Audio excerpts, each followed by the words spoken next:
Hello and welcome to the Detective Case and Detective Closed podcast. We're your hosts. I'm Aaron Shirley. And I'm Brian Townsend. Today we're going to be talking about robberies, especially robbery series. There's some good aspects of what we're talking about today, both from a law enforcement standpoint and from a citizen standpoint. And it's coming from a pretty cool city, Las Vegas. Yeah, happy to introduce our next guest, Jason Nelson. Welcome to the show. We appreciate you being here. Aaron, Brian, I appreciate it, guys. Thanks for having me. So let's introduce yourself if you don't mind. My name's Jason Nelson, and I'm a retired police sergeant with the Las Vegas Metropolitan Police Department out in Las Vegas, Nevada. I had a pretty good career there, and and hopefully could talk to some guys to pass on some knowledge that I acquired over the years. Okay. Can you tell us about your law enforcement career? How'd you get started in law enforcement? You know, it's funny. I graduated at high school and really just didn't have a plan, and I ended up going to the junior college out in Joliet, Illinois. They had a criminal justice law enforcement program, and it just kind of took to it.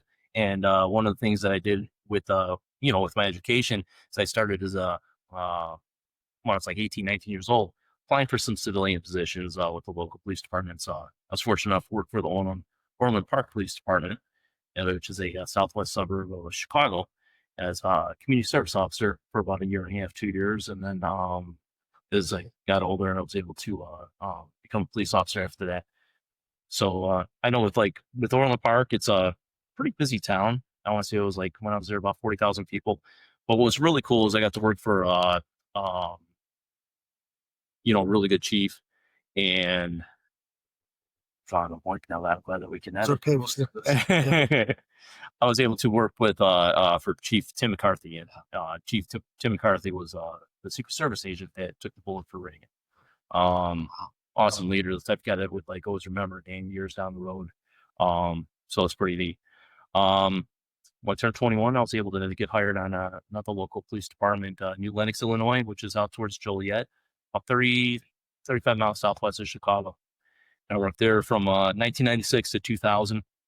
I was able to do some things there, I was one of the part-time detectives, and then I was able to work with the local county gang suppression team and do some specialties, which kind of laid the foundation for me to have a good career out in Las Vegas. So then from there you went to Las Vegas. I did. What attracted you to Las Vegas? Me and some buddies, we used to go out to Las Vegas on vacation, for a couple of years. And the one time we came back, and one of my buddies was like, man, it'd be awesome to work out in Las Vegas. But we only knew the strip, and the craziness that happens down on the strip, we really didn't realize anything with the outskirts of that. And this was kind of like before the internet, where they didn't have everything readily accessible on your phone. There was no Instagram or Facebook and stuff like that. So you just had to kind of go by word of mouth. So when we got back from vacation, one of my buddies called out there. He's like, hey, when you hired? And it just so happened that they were hiring the next time that we're going to Vegas. Oh, wow. They were testing the next time we went to Vegas. It was meant to be. Yeah. So we ended up going out there, and 3 of us took a test, and 2 of us made it all the way through. And when it all shook out, I was the only one that ended up staying out there, and that was in the year 2000. So wow. It's a little while ago. And you retired when? Last October. So wow. So I did about 23 years and 24 years and 3 months. Okay, 2020 to 2024. Correct. Yeah. Yep. Wow. So I'm just curious. You go out there as a tourist, and let's work here.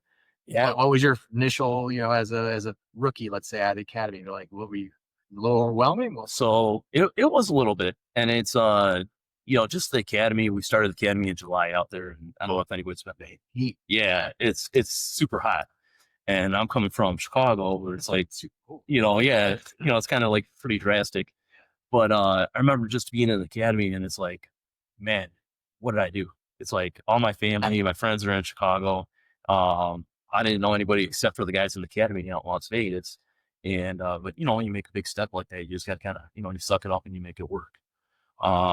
So I go through the 6-month academy, and and then from there you go to patrol, you go through some training, you go through patrol. So I was fortunate at the time. I got to work in a part of the city that was one of the most busy parts of the city, the west side. This is initially right? Yeah. So I worked patrol on a swing shift, and worked with a great group of guys, great sergeant, and we stayed together for almost 3 years in patrol, like the same core group of guys, working on the west side. And so on the west side at the time, it was predominantly black, a lot of gang members, a lot of shootings. So, right off the bat, you get exposure super, super quick. So I would equate to like where I was a police officer in Illinois, the amount of experience I would have got in 6 months there, I got in like 2 weeks in Las Vegas. It's like, it was go, go, go, like every night. And like I said, it was like shootings every night. And at that time, it was pursuits every night. We could chase anybody for anything, kind of. All that had kind of changed over the years. But like when I first got out there, it was like the Wild Wild West. It was a lot of fun, especially for a young guy. So I'm curious, approximately how large is it? So the department now is 3,400 officers. I think that we're the 7th largest police agency in the country. In the population of Vegas without tourists? Without the Strip? It's about 2 million. Oh, really? Yeah. Wow, I had no idea. So, and I believe that's encompassing North Las Vegas and Henderson. So like metro area. Correct. Yeah. So approximately, how many people a year come visit? I believe it's about 50 million. Wow. So at any given time, we could have, another million people a month, influxing, or a week, I'm sorry, influxing, the city. That is it primarily people from California because they can drive all, but obviously we get people from all over the country. So in law enforcement support, what other agencies are right there? Do you have, or are there, with like state police? Yeah. So, there is state police. They pretty much tend to the highways in the Las Vegas area. There's North Las Vegas Police Department. There's Henderson Police Department that are two great professional organizations that we work with all the time. We work pretty well with them. And then if you go kind of towards the outskirts, towards the dam, you have the Boulder City Police Department. That's like small in comparison. I would guess they have like 50 officers. Wow. But still, so you need the caliber you have. I mean, of course, 3,500 people. 3,400. Yeah. It's like, you have a few officers to respond to calls, but if you need it, you have. And we do. We have to tap in these other agencies. UNLV Police has, has police force, or UNLV has police force as well. And where we kind of see that is when we have these large sporting events. Now we have the Las Vegas Raiders. So it's like they hire out on an overtime basis the different jurisdictions to help augment what we have, just to help us support because we can't do it. So wow, that's interesting. Well, so your career out of patrol, working the West Side, you're immediately hitting pretty serious calls, a lot of chases, gang activity, things like that. Can you walk us through your like? Did you stay in patrol? Like, what did you do? Yeah. So I was very fortunate. Like I said, I had a great sergeant that I worked for in patrol, and then he kind of helped take me places with him, and he knew what he was getting with me, and and he did that with several other people too to help enhance their careers. So at the area command, I worked patrol for about 2.5 years, and then that sergeant went to community oriented policing. And so I went to COP, community oriented policing, for about a year, and it was a weird place to work because like we didn't really arrest anybody, but it's like you're so used to like running a gun, and it's but I learned a ton that year in like how to solve problems and how to use our community partners, the city of Las Vegas or the building inspectors or the fire marshal to solve these, problems. At the time, the problems that we had were like a lot of these dope houses, like these little fourplexes that they'd be renting to, and they'd just be slinging. At the time, it was crack. They'd just be slinging crack out of them and stuff, and how to use the other entities to come in and be like, hey, this is an unsafe dwelling. We're going to have to condemn this, and solve problems by other means other than arrest. But after that year, it was kind of like cool. I learned all this other stuff, and I did a lot of cool things. The same sergeant ended up going to a problem-solving squad at the area command, and he ended up handpicking some of us to go over there and help too. So with the problem-solving unit, it was kind of like a lot of departments have like a tactical unit, and we worked out primarily the area command, kind of were bound by those geographical boundaries of the area command, and we would focus on drugs and guns, and we would do narcotics buys and low-level narcotics cases, and usually it would be like, hey, we're buying some crack cocaine and we're getting a search warrant and SWAT serving it, and we're going to see what we can get out of it. So, and your unit's called the problem solving unit? That's what it was called. Yeah, it's called the Flex Team. Wow. So yeah, so it's but it's like I said, it's kind of like most jurisdictions tactical you had tattoo. So so I did that for about a year and a half, and then 2006 I ended up going to the gang unit. Okay. And so I tested for the gang unit, and that was another time that was really, really fun. It's we were able to work the whole city at that point. We're a citywide unit. And we're in the old Crown Bigs, and we're in like these green fatigues, and it's like boom, just jump out at guys, and you see somebody up to no good and you'd be jumping out on them and be like, hey, come here, step for the car. And sometimes it end up with foot pursuits, sometimes we get compliance, these guys would have guns and dope on them. And then you're really kind of saturating these areas that need the law enforcement attention. And we're able to make a good impact, I think, there. So I did that for about a year, and then we created a gang intelligence squad, and the sergeant Greg Dameron, he was in criminal intelligence before he came to the gang unit. He was in the gang unit with criminal intelligence, promoted, and created a squad of I believe it was 5 of us to start, and it was the first criminal intelligence squad within the gang unit, and we basically just kept tabs on these prolific gangsters that we knew were going to cause problems. So then when they do cause a problem, we have leads on how to find them and how to assist in investigations. So like doing that, it was a lot of monitoring jail phone calls. This was like way back with like MySpace. So we'd have like Save yourself. a fake MySpace account, and things, and then we would end up having like crooks like that would be end up wanted for something, and then we'd have their MySpace account, and we'd go ahead into like which IP they're using to help locate them down the road and stuff like that, and assist in investigations. Those are kind of 2 keys that law enforcement overlooks, or that we need to like hone our skills on, right? Is criminal intelligence and communication, especially like the community-oriented policing. Mm-hmm. Yeah, because anytime that you can bring other people in to assist you, it's like they're going to see things from another perspective, and then it might, give you the insight that you need to be successful with whatever you're doing. Because you're going to, a lot of times, I know I've overlooked a lot of things, and then what's been kind of brought to my attention, I'm like, oh, that's a good idea. Yeah, we need to kind of look at that, and law enforcement exploits some things. And I think like technology is one of the things that law enforcement absolutely can exploit to make us better and successful. And as time goes on, those things, just become more and more part of our everyday investigations. So your perspective's changing quite a bit. I mean, all the different units, which is great. You're learning different parts about the city, criminal investigations, agency, everything. Yeah. And, having relationships with different people in different bureaus. The one thing that I liked a lot about gang intelligence is it wasn't just for the gang detectives, because we had enforcement intelligence, and then we had gang investigations, which should handle all the felony gang-related crimes like shootings and stabbings and any substantial bodily harm type cases. But with working gang intelligence, when we have a gangster that would commit like a murder or an armed robbery, it's like we were able to help those detectives as well. So help facilitate their investigation. You had their MySpace page. Yeah, the MySpace page. So yeah. So like, so you're in the gang and intelligence unit, and then you retire from there, or no. Okay. Again, same sergeant. He goes over to robbery, and you know what you get. Yeah, and it's like it's nice to be dependable. So he calls me up, and at work they call me Junior. It's a name that I got early on. He's like, hey, Junior, you should test for robbery. And I'm like, man, I'm really happy over here in the gang unit. He goes, no, man, could be better. And he explains it to me. So I end up, testing for the robbery section. And it's like one of the things where there's a saying, the grass is always greener on the other side. That's right. And in this case, it was. I was like, okay, this is cool. All my victims are cooperative. We're in the gang unit. Nobody want to talk to the police. So it's like, these are good citizens that typically get robbed. They want to help typically.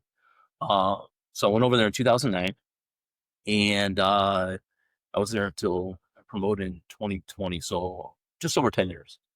And when I first went to robbery, we handled every robbery in the whole city. We were divided up with our squad by area commands, different parts of the city that we're responsible for.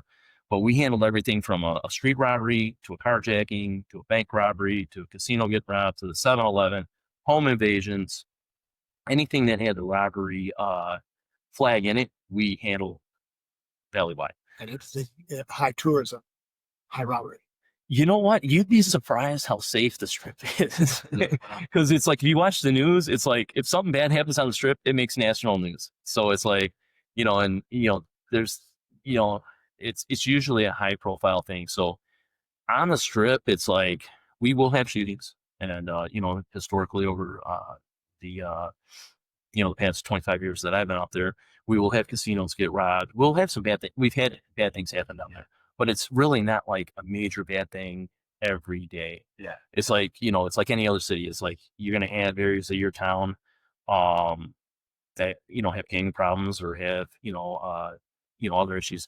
And you're going to see the bulk of your crime occurring in those areas. And Vegas is kind of like the same way. The strip has, a ton of tourism, a ton of people.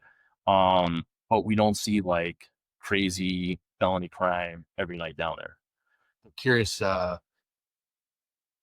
locals Mhm. and people coming in to hang out strip. Mhm. What's the percentage of these high series crimes? Mainly local? Did you ever see a pattern? Was it like 9% of the time it's going to be a local? Yeah. Did you ever see it? Probably 95% of the time it's going to be somebody that lives in town. Okay. Yeah. So we would, like, pertaining to robberies, we would have guys that trip up from California. Yeah. Or we had a big crew that was doing these ATM robberies, like when the guys working on an ATM out of Houston. They'll come in to do these crimes and then go back home. But I would say, yeah, like, 90 to 95% of what we have are all people that are going to stay in the city. And you got to remember, it's like Las Vegas is like an island in the middle of the desert. It's like, there's nowhere to go. Yeah. It's like, 4 hours to California, maybe 3 to San Bernardino. Phoenix is like 5 hours away. So, I mean, like, you're either there or you're not. Yeah. So it made it good for us because we didn't have like this sprawling area where people live, but we like Southern California or even like the Chicagoland area, where you have all these different jurisdictions and everything. It's like, it's everything, primarily is Las Vegas metro jurisdiction, with the exception of Henderson and Las Vegas, or North Las Vegas. So it's nice because like you kind of have access to whatever you need in that whole city. And we're the biggest agency, and we control most of like the information, whether it's our, like field interview cards or citations or police reports, and any of the private stuff that we use, like video surveillance from different businesses and casinos. It's like, it's all one big pot that we get to draw from, rather than they have to try to like reach out and get help from other places. Yeah. So it's it was like 10.5 years there. I think I counted not too long ago. I had like 800, a little over 800 different cases. Yeah, I would have to guess I probably had 25 to 30 robbery series that I investigated as the case agent, and then part of hundreds with the rest of the robbery section. We brought that word up a couple times. What makes up a robbery series? So we define a robbery series as 3 or more robberies that occur over a period of time in excess of a day. So if a group of people or a person goes out and, like, let's say they hit 3 gas stations at 1 in the morning, 2 in the morning, 3 in the morning, we refer to that as a spree, because that person may not ever rob again. And they just did it that one night, and then they're done. But we're still going to investigate, obviously. But what we typically see with these like multiple robberies is they'll occur over days or over weeks, and especially with pretty much all the crimes being out of the video surveillance, we're able to define and identify it's a particular group or person that does it. Yeah, you must have a lot of videos of video surveillance in Vegas. And any cases in particular that kind of stand out to you? So early in my career, which I kind of felt like made my mark, is we had the Bellagio get robbed in 2009. That's right, the motorcycle case. Correct. Yeah. So it was a guy on a motorcycle, and I worked with one of my partners, Sam Smith, and the way that we kind of had it set up is that Sammy had the that area of town at his squad when the robbery occurred, so he became the primary case agent. And then because it was such a big deal, he got away with $1.5 million worth of poker chips that he stole from a crap table at gunpoint at like 2-3 in the morning. It was such a big deal, and I can imagine like the Bellagio's like, hey, what the F? Let's get this going. Yeah, we don't want the negative attention. And how often, like, does a casino get to that? Yeah, That's a Yeah, Hard it's, to a big pay. deal, Who right? does that? yeah, it's not very often. That's what the mirrors call it, right? Everybody's calling, so, and it's making worldwide news. Yeah. I remember How talking often? Yeah. to the director of the Bellagio security director, and he's like, "Yeah, I'm getting calls from friends in Europe that are seeing this on the news and wondering what's going on and stuff like that." So I absolutely a big deal. Not to like say that we don't handle everything with such a certain amount of urgency, but it's like this one here is like a all hands on deck, and so every squad, at the time we get 2 day shift squads and 2 swing shift squads. Everybody on a squad had like a designated detective that was like the assisting detective. And on my squad it was me. So we were able to, long and short, develop a source that provided information on the robber who was later identified as Tony Carleo. And I got that lead, and then I just started diving into it. And as I'm investigating, I'm like, I think it's this guy. So then I end up meeting up with Sammy, and then from there, once we had the suspect identified, we just worked together going forward, with all kinds of. We'll keep rudely Yeah. and changing your train of thought. But bizarre thing to rob a casino. I wanted to get it effective, and then he steals chips. Like, is that common in a robbery? I think, like, what are you gonna do with these chips now, right? Like, Correct. currency. If I'm gonna rob somebody, I want money. Right. Like, so is that a common thing to rob for chips, or? It's not. So usually when we have a casino robbery, they're going right to the cage, or they're headed to change with all that's in the casino because you might have a big pouch of money. I'd say probably 70% of them, 75, maybe 75% of them are cage robberies. And out of those, like, it seems like half of those are like notes. So like, I got a gun, give me all the money, otherwise I'm gonna shoot everybody. And so, and they, almost always comply. Which is what we, like we recommend. We don't want to see anybody get hurt. And, and not to be cocky, but we're pretty good detectives out there that we're going to probably catch who did. Yeah. Eventually. They probably walk through 8 million cameras just to use.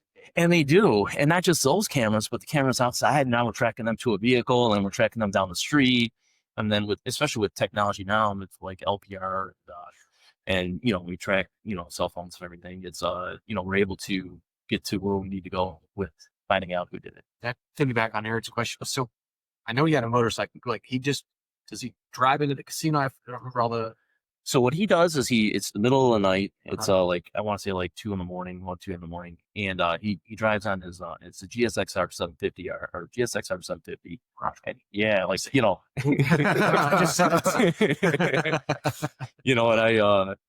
he parks in the valet area, and then he's got this like big Carhartt suit on. And then he's got the helmet on. So you can't see what race he is or anything like that. You assume it's a male. Gloves there. Correct. Yep. And then he knows where to go. So, he's already cased this out, and he walks right to the high limit crap table, and then High limit crap. Yeah. So there's Big chips. Correct. So it's not like, probably like me and you play where it's $5.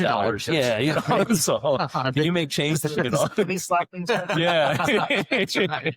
So he walks up, he pulls out a gun, tells everybody to get back, and he has a backpack like reversed on his chest, and then he just starts taking chips and loading them in. And give him props for the crotch rocket, right? Yeah. Motorcycle helmet, but I don't know, like, his typing was the best, right? You think you want a lot of people there to kind of like blend in and out of the crowd, right? So it's not like such an easy way to like follow you, right? Yeah. You to lose people in a crowd. Well, and so it's and most people when they're robbing, the cage, they're doing it when it's busy, so they do, right because of that. Mm-hmm. So, but yeah, this guy picked this time, knowing that there's these chips on the table.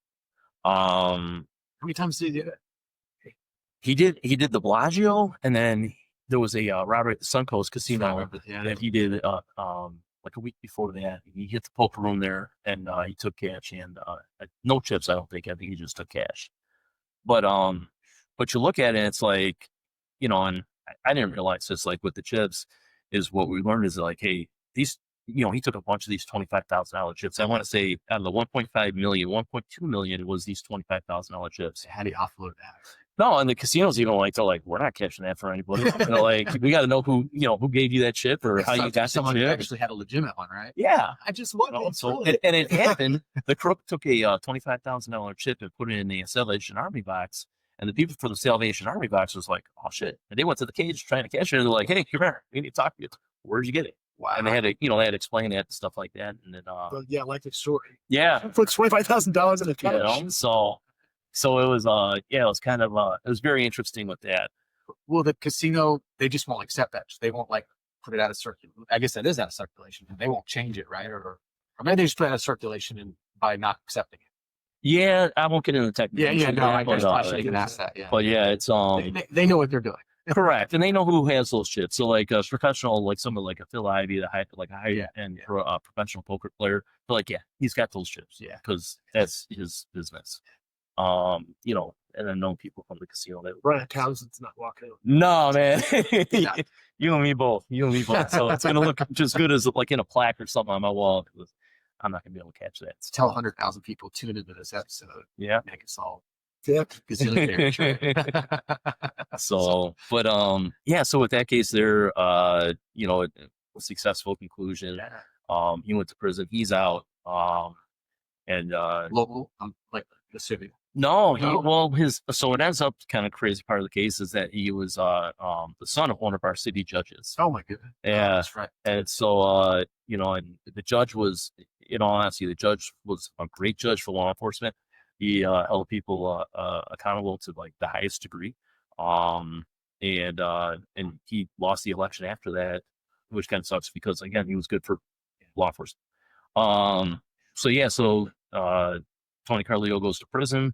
He's up in Lovelock where O.J. Simpson was at. I believe they served a few years together. And it ends up when he got out, he moved back up to Pueblo, Colorado, where he's from. So yeah. Wow.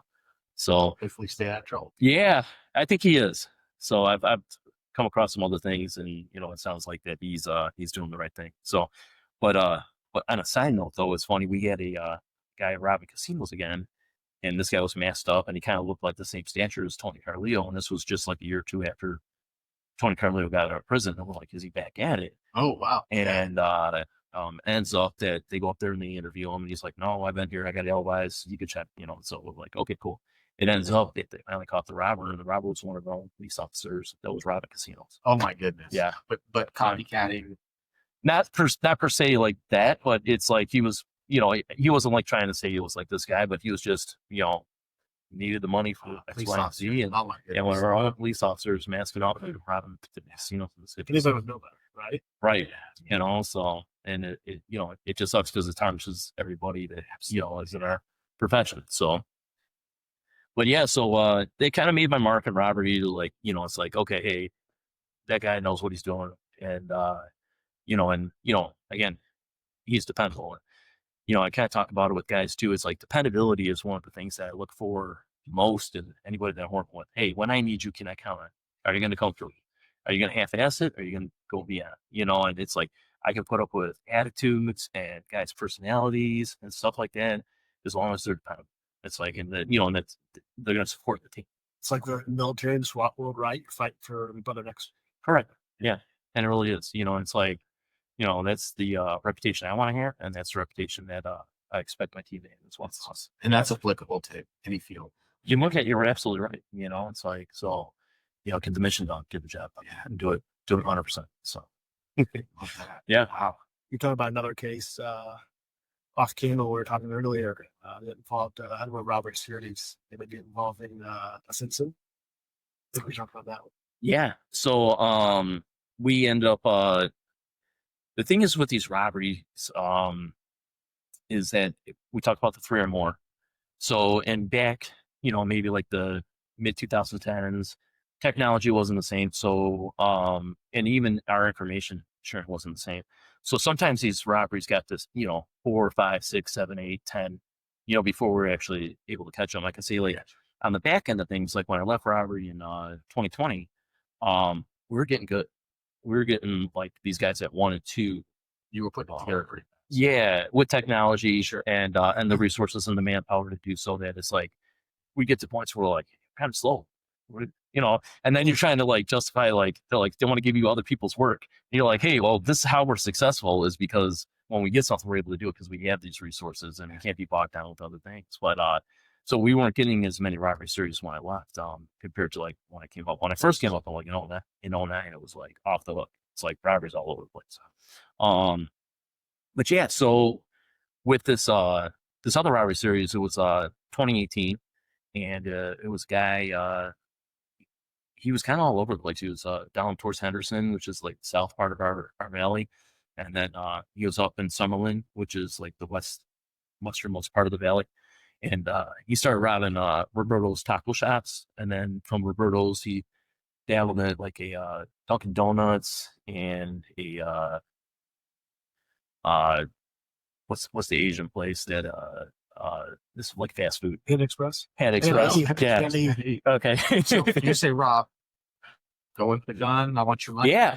So and usually these robberies aren't like long drawn out things. They're usually short encounters, like usually like a minute. Usually the crook comes in, produces a firearm, says, "Give me all the money, or I'm going to shoot you." In and out. Victim complies, gives him the money, and then he's gone. It's usually like that quick of an encounter. With this particular guy, he wasn't like the counter type guy. He was going behind the counter, open up the register, going into the till, taking the money out. Part of like his signature behavior or MO would be like he was taking the tray, throwing it on the ground, like change all over the place to look for all the money on the tray. So a little more aggressive. Yeah. And so, so in the first one, it was actually Roberto's Taco Chef right by my house. And Roberto's. It's excellent. Yeah. there's a reason they got like 20 of them in Las Vegas. So it's it's real good. And they're 24/7, so especially like 3 a.m. when you need something to eat. So it's excellent. So he goes there and he does robbery, and he just doesn't rob the cash register at the main counter. He goes to the drive-thru and he robs the people there too, gets the money in. And so, fleeing. That's nice though, because right, and then starts to put together like who he is, right? That's uncommon things. Correct. Right? And I can tell you, probably most investigations, my forte is the robberies, but it's the little details that make a big difference later on. You'd be like, oh, okay, now that makes sense. And especially when you're trying to develop an MO or pattern for the guy, what he's going to do. And and kind of one of the things that, helps those investigations is if you have the ability to go out at every scene that your guy committed the crime for, because you know what you're looking for, and you can build upon everything that you learned already, to catch the person. And I'll give you an example. Like, you may see him do the robbery, jump a wall, go into a neighborhood, and then in that neighborhood you might find video surveillance of him getting into, like in this case, it was a blue car. Couldn't tell what kind of car it was, just blue car. And then later in the investigation, you're seeing another blue car fleeing the area. You're like, okay, well, now that might be important. If you were just another detective going out there handling it, you're not going to know about it. Sure, so that's why, like, the community, especially once it becomes a robbery series, the communication end of everything is so important. That way, you're like sharing it with everybody. And in the robbery section, when we had a robbery series, like, we had these old school whiteboards set up here, and we'd have like the event number, the location, suspect description, and then there'd be pictures of what we know, so that not just me and my squad, but everybody in the robbery section is looking at that stuff and they're educating themselves with it. That way, if they go out, they can be like, okay, hey, that's related to the other series. Especially if they're not going to have to handle it on the backside, there's motivation to hand it off to somebody else. So, oh yeah, I don't have to handle this. This guy's already got this stuff going. So it's hard. How many taco shops? So he ends up doing a total of 8 different business robberies. And I think out of 8, there was 3 or 4 taco shops and then some fast food places. But where he really got his a lot of money and where he found some success is robbing grocery stores. So he would go to the customer service area of the grocery store, and he would jump the counters. And basically part of like his MO was he would wait until the drawer was open before he starts to like do his robbery thing. So he'd say, "Hey, can I get a pack of cigarettes?" Like, not a problem. Here, it's $10. And he'd go to like pay, or she'd open up the drawer, and then you have the counter, pull out the gun. Now the drawer is open, you can take the money and then throw the tills out. This is no disguise, then. No mask. No, he's just wearing like usually a baseball cap and then like some, shirt. Usually he wore these camouflage pants quite a bit. But are the grocery stores what he evolved to, or is it just he was just hitting more stores? He kind of evolved to that. So he does his this first Albertsons, and he gets like 2 grand. And so another thing that you kind of look at is like the amount of money that they get from these robberies. When are they going to hit again? If he's getting like $100, $200, you're like, he's going to probably hit again. If he gets $2,000, yeah, he might be taking a break a while. And I can tell you, at least in Las Vegas, the primary motivating factors to commit these robberies is usually gambling or drugs. So if they got a gambling problem or they got a drug problem, that's why they're hitting these licks. Occasionally they'll be like, hey, we're not stupid. I got to do this. But I'd say probably like, 80, 90% of them is like drugs or gambling. Which one is it? And then again, if you know that going into it, especially when they're caught and you're interviewing them, you can kind of feed into that, to help with your visions and confessions. So he ends up doing this first Albertsons. I think like 4 days goes by, and then he does another Albertsons. And meanwhile, we're keeping track of all this. We're like, hey, we know this guy's working, and I'd be on my days off and get a call from the detective. Hey, you guys just hit this place over here. Okay, here's what I need from you. I need you to do X, Y, and Z for me. And then, meanwhile, after like kind of like on a side note, when you're getting these robbery series, it's like we're pretty confident eventually we're going to catch them. Well, you better start typing, bro, because it's like you want a 20, 30 page report at the end, or you want to kind of take care of this stuff along the way. And so, as these robberies keep happening, it's like I'm keeping track of like, hey, next one, here's everything that happened. Boom, next one. And then it's like a running investigative report that we do.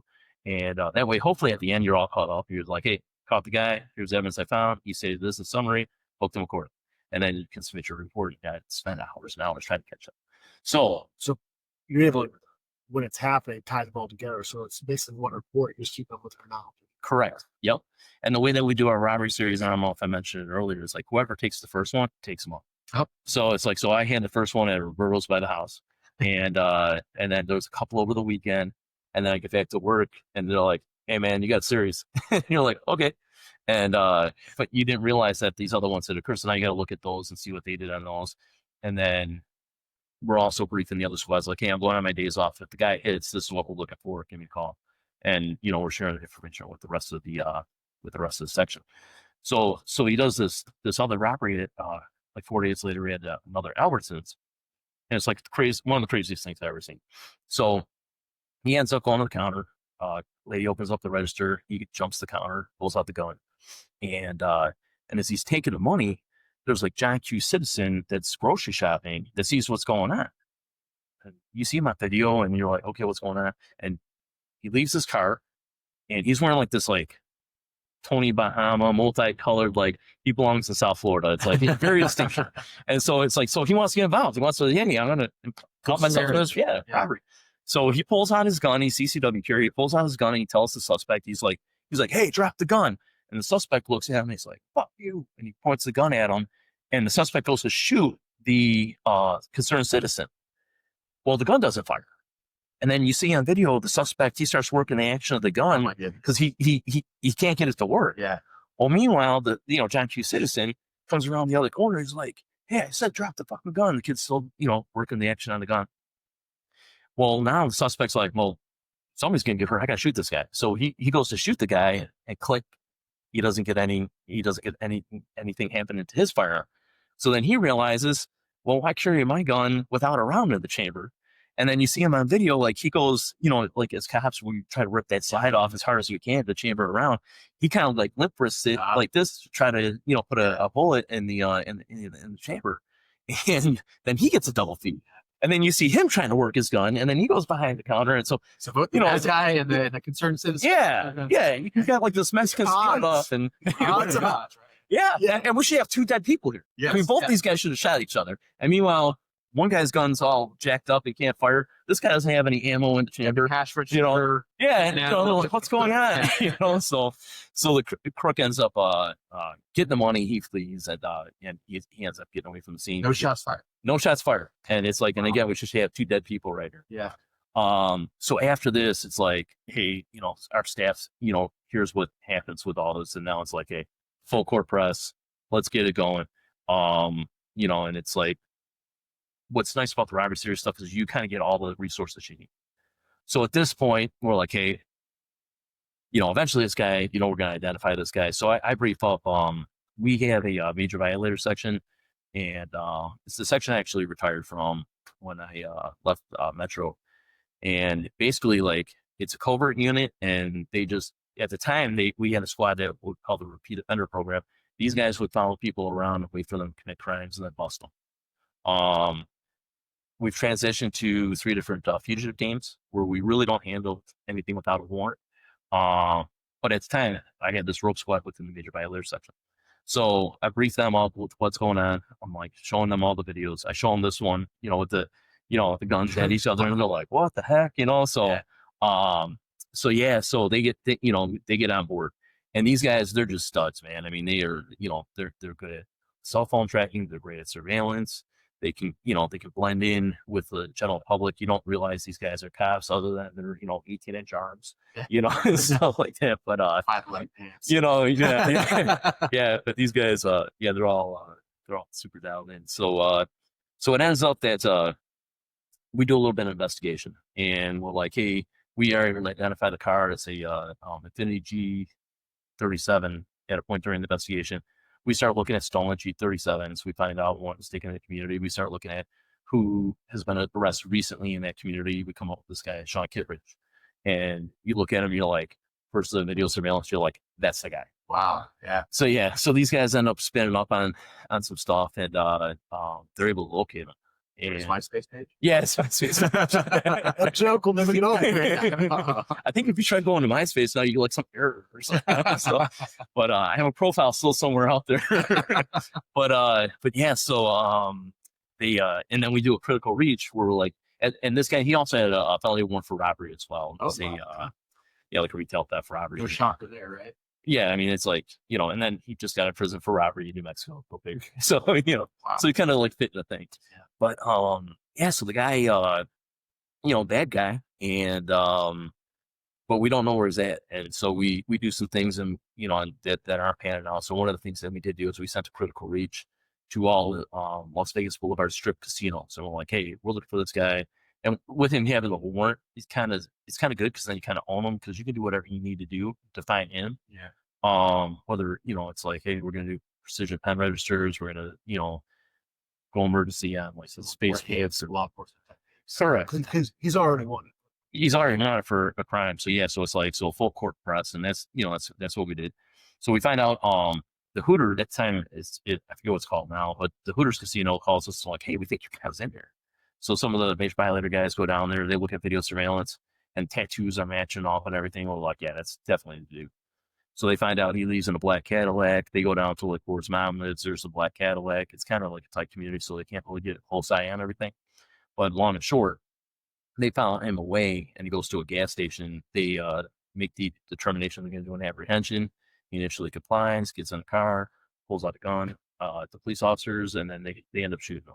Oh, wow. So what was kind of interesting is that, and this is what I was told, is that the Cadillacs had like some sort of tempered glass in the side windows, and then there was tint. So the sergeant that shot at him, I believe, was carrying a 45, and as it went through the window, it like slowed down because he got hit in the head with a bullet, but it didn't penetrate like the skull. So so it's like, yeah, so he lucked out. And then we look at the gun that he pulled out on the police officers, and what was strange is that it was out of battery. It was like the slide was like a quarter to half inch back. Oh, wow. And so you're like, what's going on here? And then we looked at their surveillance video from the prior robberies, and like one of the last robberies, there's really good photograph of the gun or video of the gun, and you see even in that it's out of battery. So you're like, okay, what's going on with this? Well, the type of gun that he had was a Taurus 9mm BRC. And I've never seen that ammunition before, and I did like a little bit of research on it. Well, 9mm BRC, I guess, is like 380 ammo in America. It's a European round compared to, and then 380 is American equivalent. Well, he had 9mm ammunition in the gun, and that kind of screwed it up to where it was like that. So yeah, so we ended up, he was with his girlfriend. She told us the truth about everything, and then, or most things. And we were able to proffer her on the backside everything with the DA, and use her to testify against him. And once you realize that after the court picking a jury, it was like, hey, I'll take the plea agreement. So shout out to Cadillac. Yeah, saving lives, bro. There you go. Cadillac saving lives. Not only do we have airbags. So, but yeah, those, it's like not every case ends up in a shooting. We did have a few of them. I think I probably had 3 over my robbery career where they ended up in officer-involved shootings. But it's definitely these guys that are these serial robbers are like definitely potential that they're gonna really, really hurt somebody at some point. It's Yeah. definitely the expectation in this case, right? You can see who's going hard in the paint, like over the red shirt, Yeah. right? Yep. Who's gonna shoot, a CCW period. Yeah. It's like, and it's up to us to stop them before somebody gets hurt. And I can tell you, like, probably 95% of the robbers out there, nobody's getting hurt. I mean, they're getting scared. They're getting guns pointed in their face, giving the money, but nobody's really, really getting hurt. These guys do the serial robberies, and you'll see the escalation of violence because they get more comfortable. They're like, okay, well, hey, you're not going to listen to me. I'm going to pistol whip you, and then next time I'm going to shoot somebody. And it's like when you start seeing that, yeah, you got get on the ball and speed all that up. Like most crimes, right? We tough theft, you steal a candy bar. It's like, oh, I'm Yeah. nervous, but it's like, oh, I was successful. Maybe Yeah. next time I steal 2 candy bars, or maybe something bigger, Mhm. a T-shirt. And then, next thing you know, it's like, yeah, they're turning into full on robberies, at that point. So, I have to say the one thing that we did as an agency, probably like 2016, 2017, is that prior to that, we'd submit like our evidence, our fingerprints or DNA to be like, yep, you're in the queue, you're 3 months out. And then we're like, and eventually we get something back and it might be very helpful. Meanwhile, the guy is committing these crimes. Well, once we deemed it a robbery series, we got all the resources we needed. It's like, hey, anything evidentiary that needed to get processed, fingerprints or DNA wise, it went to the front of the line. We got it back within a couple weeks. Wow. And that was a big shift that this Captain Dave Lewis was in charge of the forensic lab at the time. He made that change to be like, hey, these active crime series, they're going to continue to go on once we stop them. Especially if we have evidence, we can make that stop happen now. Yeah. And so that was a big shift that really helped us. And again, I was saying, like, at the end of my time in robbery, like, we didn't have a ton of series like we used to. And I think that was a big part of it. We're catching them at 1 or 2 because we're getting the stuff back in like a week. Like, okay, that's the guy. He's not going to get the chance to get to 3 or 4, 5 or 10. So that's great. Yeah. For the community, for everybody. Mhm. Wow. Yeah. What an exciting career. Yeah, man. So, that 10, 11 years was like some of the best, most fulfilling, like, because you're making stuff happen. Oh yeah. Violent folks off the street. Yeah. And, and you're making a difference. In 2020, I promoted a sergeant, which was great. But the sergeant's role with our agency is a lot different. You're not handling casework. You are, you're supervising. Yeah. And so I did a year. I talked about the problem solving unit that I was an officer in. I ran one of those, we call it flex team, as a sergeant for, how long was it? About a year. And then I ended up testifying for a major violator section, which were the guys that did the apprehension for the robbery series I was talking about. And then serving on a couple of different task forces. And yeah, some of the most dialed in guys I've worked with. I mean, they're just like super dependent. Yeah. And but again, you're not doing the work, you're supervising the work, and it's a totally different thing. So Cool Yeah. career. So parking tickets, yeah, right. Catching dogs, parking tickets, being a community service officer in Roland Park Yeah. to making it here. And then having my health and my age, being able to get out of here. 4 So, years with so total what, 28, 29? yeah, almost 30. Almost Yeah, 30. almost Yeah. 30. So how's retirement feel? It's amazing. I recommend it for everybody. Yeah. So it's it's amazing, man. And like I said, I tell guys, and especially like in our field, man, it's like, hey, you can get out of here with your age and your health. Yeah. Leave when you can. And your sanity. Yeah. Some guys stay for the money and they're like, I'm gonna squeeze every penny I can out of for the pension. And it's like, as long as it doesn't have to be the most money, as long as it's enough money. And if it's enough money and you've saved and and like I said, you can't replace these younger years and your retirement when you're in your 50s, because things in your 60s are going to be a lot harder. So it's like, if you can get out earlier and it's a couple bucks, get out. And if you find yourself bored and you want to work, you have all this experience and all this knowledge that you'll be able to do something. One commodity we can't buy more of is time, right? So Absolutely. now you have your age, your health. You got more time. Yeah. So I come on here and visit you guys, which is perfect, man. Yeah. Well, it So was awesome. Well, thank you so much for coming on. yeah, I appreciate you guys It was- having me, It was man. great. I didn't know that. We didn't know. Did you know the full story of this? Yeah, we did. We learned as well, Yeah. audience, and it's great. Thank you so much. Appreciate it, guys. Yeah, it was nice being here and talking with you.